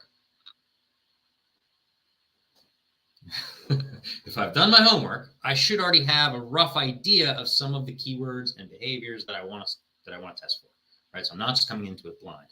But anything I find, like on a third-party data tool or anything like that, that's not directly from my search term reports and my ads, it's like practice, right? It's important, but it's not the game. The game is when it's your money on the line and it's actually your ads, right? And it's your data. So in some cases, I might select certain behaviors to test a bit more aggressively, but this is classic target liberally, bid conservatively. So I would start with like an auto super wide net gold pan. I would start with every product type, not every campaign type that made sense to me. So maybe not all of them necessarily right out of the gate, but a lot of them. But then, yeah, I should have in my head already like 5 or 10 key behaviors in terms of keywords, who my key competitors are. That's the other thing, right? Like I've already looked at whoever is the Michael Jordan in my space, the LeBron in my space that I'm chasing, right? I've already pilfered their landing page and brand page for information. I already know what keywords are important to them. I already know what image styles they go with. I already know what their USP, their unique sales proposition is. I already know that already, right? And so I have an idea of where I want to go with it, but really like that's what auto campaigns are great at, category campaigns, right? Like sort of wide net campaigns or broad keyword match campaigns, right? It's the reason those are good is because they cast a wide net. And then in the beginning, you just want to be, it's like Johnny on the spot with that data, right? Like again, depends on how fast it accumulates for you, but every 48, 72 hours, you want to be in there looking at, okay, what's working, what's not. And that's why impressions are a really important metric, especially in the beginning, Pierre. because in the beginning, that like impressions is reach, right? That's like how many people are seeing your ads. Are they working, right? If you don't have impressions, you don't have traffic. They're right. That's going to tell you that you need to get more aggressive. Um, solve for traffic first, right? That's the first problem you need to solve for. I try and do that as cheaply as possible. Again, for me, it's gold panning and targeting a lot of stuff rather than targeting more aggressively per se. But certainly there is a call for that, right? Like if you can convert at a certain rate, then and you're willing to be aggressive out of the gate, that's high risk, high reward, right? You probably in some cases will waste more money, but if you strike it on the first or second try, if you're more aggressive right out of the gate, that's a much quicker ladder to profitability than slow and steady, right? So there's no one right answer, but for me, it's I'm gonna put a lot of lines in the water, right? If I'm fishing and I've got 10 lines and only a certain amount of bait, I'm going to put a little bit of bait on each line and drop them all in the water, as opposed to right putting a giant hunk of bait on one line and dropping it in the water. I like my odds better that way, because even if I only get a little nibble on this line over here, what it then teaches me, gives me back, allows me to more effectively target and get the bigger fish, right? So I hope those metaphors made sense. I'm talking allegory, as you guys can see. Hope that made sense. I'm just trying to simplify it, right? So I hope that was a good answer for you. Follow up with me if not.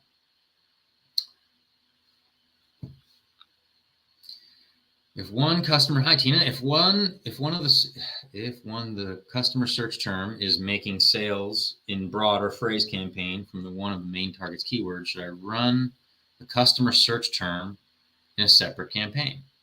Yes. Yeah. I mean, I think that, if it's making sales in broader phrase, again, conventional pay diddle diddle right up the middle sort of ad strategy would say, pull that out and make it a hero exact and see how it does, right? Again, with broader phrase, you don't have as much control over which behaviors the budget flow to, right? It's going to be based on search volume. And even though you might be targeting, gold necklace, if it's broad and gold necklace for women has more volume and is the sort of, the champion in terms of that's going to attract all the budget, right? As opposed to some other search term, right?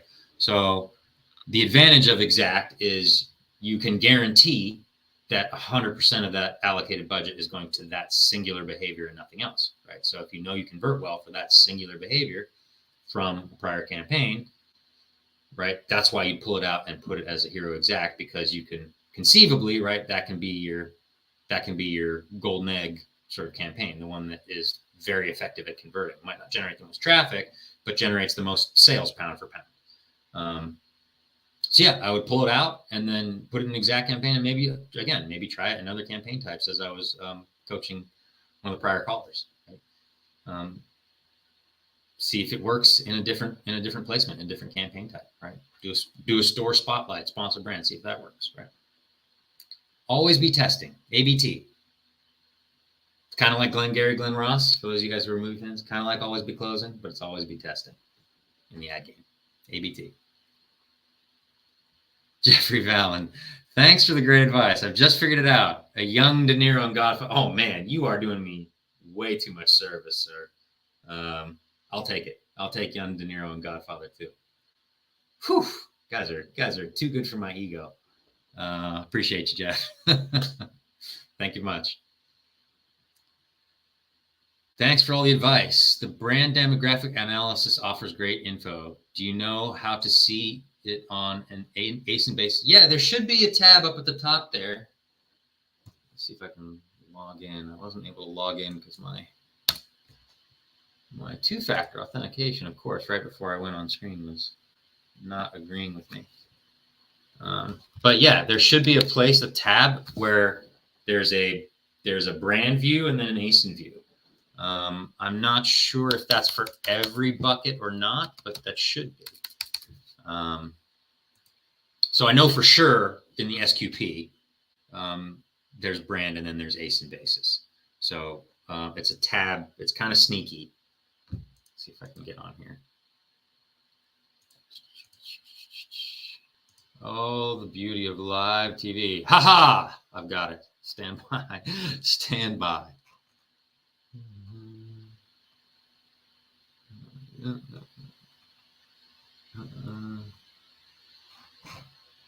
Oh boy. Okay. Let's do this one.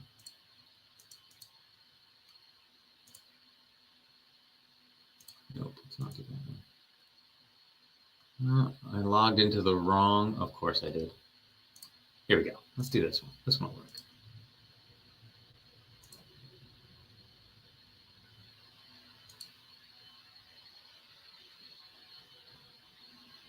So, share my screen with you here.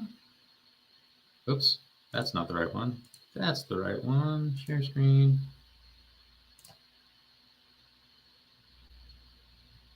Entire screen.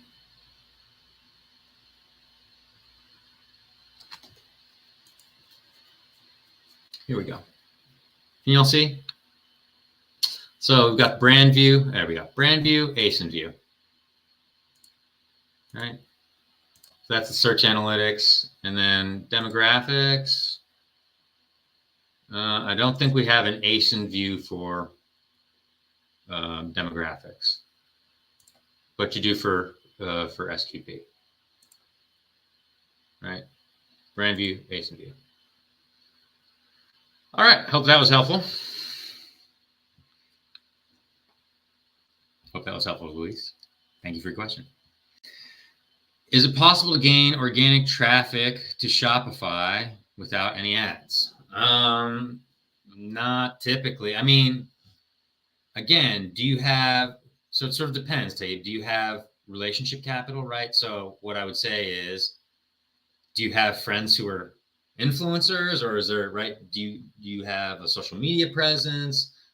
Is there other organic ways, right? Do you own a store? Do you have a community, an email list, right? There's other ways, yeah, to generate traffic to a Shopify store without ads. But absent those things, think of it, right? Like the internet is just like the world, right? If I buy, an opening for a restaurant, a slot for a restaurant in a mini mall in Iowa, middle America, for those of you guys who are international, right? Middle of the country. And I open my doors, I might have a store to sell, but if I don't do some sort of marketing, nobody's going to be there, right? I'm just opening a store in the middle of nowhere and nobody's going to, okay, right?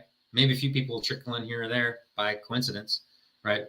SEO, that is organic search, right? So Google will troll any search engine, not just Google, that's typically, right? But any search engine will troll your page for clues to what you are, right? So that they can return you in search. So if you're, as long as you're indexing, right? And there's things you can do, right? Site maps and things like that make Google like you more organically. Get into SEO as another discussion for another time, right? And Google SEO is very different than Amazon SEO, obviously. But typically, these days, especially these days, as competitive as the online landscape is, if you are not looking to do any ad spend anywhere, it's going to take a minute. It's going to take a minute, right? Like, unless you've got a great relationship network that you can leverage, right, in an organic sense, or an email list, or right, like whatever. There's always exceptions, but typically, right, like I would at least do, like, I'm not saying you have to do D2C like Google ads, right? You could do Facebook ads, you could do TikTok ads, you could do Amazon ads. And even now, like, this would be a rare start, but right, if you were doing DSP, you could link out to your website. With no advertising, though, right? Like you need to have some sort of marketing strategy. This is people see the online business and they forget that it's still just business, right? Online is just the medium that you're using to reach your customers. So marketing is always going to be part of it. And there's always going to be an associated cost to that, whether you're talking about direct ad cost or, right, your time to leverage your friends. Hey, can you go support my business? The cost to put up a billboard or a flyer, right? Like, you can do organic SEO, but that's a slow game. Good question.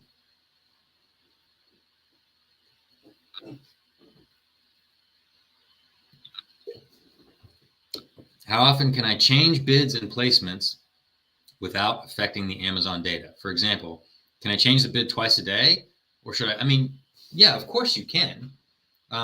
Anytime you change something, it's going to have an impact, right? Think of your ad account as a car that you're driving down the freeway, right?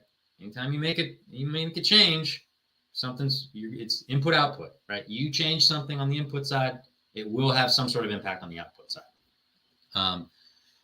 Changing a bid twice a day, again, to me, that seems mildly too schizophrenic, unless you are running a large account with big spend levels and accumulating a lot of traffic, right?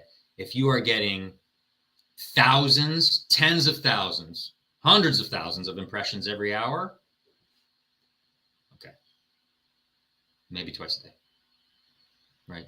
But if you're not doing that, you're making yourself crazy and you're over optimizing, probably, right? Because you're operating sort of like blindly, right? You're wandering in the dark and you're calling out, and before you even, right, but it's a long ways away, and before you even hear the answer back, you're changing direction.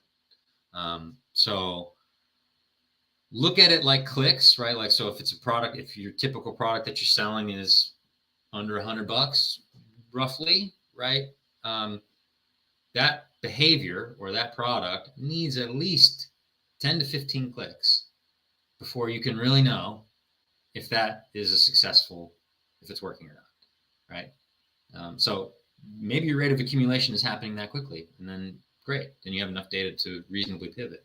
But if not, you're just kind of guessing and dartboarding, and you know what I think about dartboarding, right? So I would say, I don't think you need to wait a week, because that to me seems to the other end of the extreme, like almost like letting the car just cruise down the highway and not touching the wheel.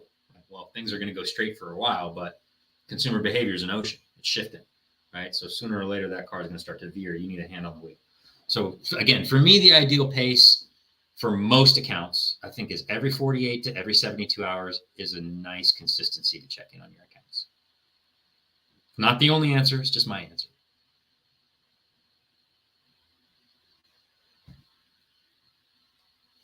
Hey, Pierre, lovely. This is exactly what I'm doing. The challenge is definitely in converting the first period. Is it better to prioritize high impressions or focus on CTR? I mean, that's a great question, Pierre. I think you can do both, right? What I would say is I think you're right to sort of not get too concerned about conversion in this early stage, as long as you're converting enough, you're listening to the data, and you're not spending yourself out of business, right? Obviously, like, you have to control spend, right? But impressions, obviously, right? Traffic must precede conversion. People forget that, we used to say that, Stephen and I used to say that back a year ago. Traffic needs to precede conversion. So people get hung up on conversion because conversion is the sexy part, right? Conversion is I got that sale. That's good, right? But you got to have traffic. You got to have eyeballs before you can convert. So I agree. I think that traffic needs to be sort of what you focus on first, but you can't ignore CTR because that's your relevancy gauge. That tells you how good a job you are doing at identifying consumers that are looking for what you're selling. So don't be tone deaf to that, right? Yes, you're not going to focus on CTR per se. You're going to start by focusing on generating traffic as cheaply as you can. But look at those CTR numbers, right? Look at those. And primarily you're looking at, like, at the end of the day, it's right, like ACoS or ROAS, right? Like, is your conversion healthy? And does it line up for what you've prescribed in terms of your budget and the return that you need to get? But you want to be, I would say, focus more on traffic, on impressions, right? But watch that CTR. Again, CTR is sort of relative. It's one of those stats where it's hard to sort of, what's a good CTR? Well, it very much depends. But yeah, watch for changes, right? Certainly you want to be watching, okay, as I'm generating traffic, how am I doing? How's it performing? And make pivots where necessary. I've got time for a couple more here because I actually, these days, I've got a hard stop with a client right at 11, guys. So I'm going to let you go at 10:55. So we've got 6 minutes. What is the difference between ACOS, TACOS, ROAS? Such a good question. This is one of the ones that cover in the basics of the course of the MAG PPC course. Ad cost of sale, true or total ad cost, average cost of sale, ROAS, return on ad spend, right? These are all metrics designed to gauge, they're all trailing indicators to some degree, but they're all designed to gauge the effective return on your advertising, right? So ACOS is a measure of how much you're spending on ads and how much directly those ads are generating in sales, right? And it's expressed as a percentage, right? So ACOS and ROAS are actually inversions of the same statistics. Return on ad spend is the same number as ACOS expressed as a whole number, right? So ROAS is just if I give you $1 to spend on ads, how many dollars are you giving me back, right? So if I give you $10, or so if you give me $1 and I give you $10 back in sales, we would call that a 10-to-1 return on ad spend. It's very helpful. Or 10 ROAS, right? That expressed as ACOS would be 10%, right? Same, telling you the same information, which is saying I'm spending, right? I'm returning 10x what I'm spending on advertising. Apologize. So ACOS and ROAS are it's basically dealer's choice, what you prefer. Do you prefer that number expressed as a percentage or a whole number, right? It's telling you the exact same data. Is a metric either expressed as a percentage, right, a spend percentage, or expressed as a return, a multiple, right, of a direct ad spend to ad sales, right? 10-to-1 ROAS, 10% ACOS, just for super easy math, right? Hopefully that makes sense to you. TACOS is like ACOS, expressed as a percentage, but now we take organic sales into account as well. So now we are taking ad sales plus organic sales, right?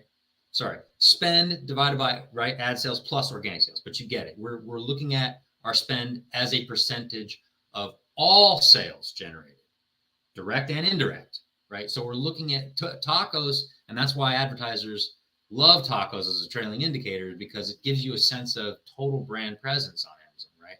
It is how much am I having to spend on advertising as an expression or as a representation comparatively to my entire revenue, my top line return on Amazon or whatever marketplace we're talking about, right? So TACOS is a bit more holistic, right? Because it doesn't just, and each each marketplace sort of calculates what qualifies as ACOS, right? What qualifies as direct ad sales versus organic sales a little differently, right? Has to fall within certain time windows, and follow certain behavior patterns to be generated as like an ad sale, right? But it's showing you, so TACOS is a more sort of general metric to show you, hey, how am I doing overall with my ad strategy? ACOS and ROAS are direct ad spend to ad sales returns. They don't look at organic numbers at all. So I hope that I explained that effectively. But follow up if on next week. Otherwise, if not, I can hopefully explain it to you in another way. While season time, if we are not getting spends on or products, should we create more and more campaigns and increase bids and budget, or should we wait? While season time, okay, so I think what he's saying, what Tahir is saying here is during this season, which is Q4 holiday season, typically a heavy shopping season, you're not getting spend on your ads and not generating product sales. Should you generate more and more campaigns and increase bids and budget, or should you wait? And that sort of depends again. Again, get specific on what problem you're trying to solve. So what I would say is when you're not getting spend on product, what do you mean? Do you mean that you are not getting traffic, meaning you're not generating enough impressions? Because that's going to lead me to prescribe one set of solutions for you. Or do you mean that you're getting impressions, you're getting traffic, but you're not getting many clicks or many sales, right? That's engagement conversion. That will lead me to prescribe a different set of solutions for you. So what I would say is look at, if you're getting 0 impressions and you're bidding competitively, meaning you're bidding at or above the top end of the suggested bid, and you don't have any impressions, you probably have a hidden suppression or search suppressed or ad suppressed somewhere. But I think, Tahir, unfortunately, I don't really know how to answer this question for you because I don't know what problem you're trying to solve. If you're getting impressions but just not getting sales, you need to dig into the why of that. Which behaviors are doing what, right? Is it heavy cost per click? Is it low conversion, right? So you need to get more specific here with the questions that you're asking yourself. That's about, I think, the best assistance I can give you right now. I'm happy to do a follow-up if you want to go next week, though, and follow up on this question. Let's do one more. What about getting influencers to promote your product? Yeah, of course. Amazon loves off Amazon traffic, loves it. Anything that you do to generate traffic from another, from offline, from social media platform, from the wider web, D2C, whatever, will absolutely help your organic ranking. Yes, indeed. It's a great question. All right, guys.